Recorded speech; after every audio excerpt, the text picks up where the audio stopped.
Taylor also committed the grave offense of being seen with Roger Stone in the days before January 6th. That's now a crime, too. Not in a free country, but in ours. Then on April 28th, 2021, the Fed seized the cell phones and computers belonging to the president's former lawyer, Rudy Giuliani. That didn't used to be allowed. On January 19th, 2021, a journalist at InfoWars called Owen Schroyer was arrested and charged. Why? Well, according to the federal complaint, Schroyer told the crowd on January 6th, quote, "Today we march for the Capitol because on this historic January 6, 2021, we have to let our congressmen and women know, and we have to let Mike Pence know that they stole the election," end quote. Now, you may not agree with that, or maybe you do. It doesn't matter. That's protected speech under our Constitution. But under Joe Biden, it's a crime. And then on November 6, 2021, the FBI raided the homes of several more journalists who worked for Project Veritas, including the organization's founder, James O'Keefe. What did they do wrong? Drug trafficking, human trafficking? No.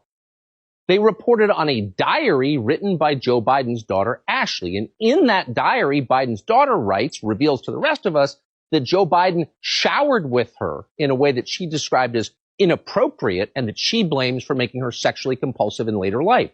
Oh, Trump's a fascist. Remember that? Did Trump's DOJ raid the homes of a lot of journalists who embarrassed his children?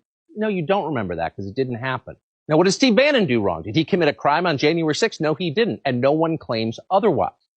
Instead, Bannon's crime was that he didn't bend the knee for the January 6th committee. For the media to describe what happened on January 6th, not as a riot, but as an insurrection. Because if it's an insurrection, they can violate your civil rights. And they have. And they continue to.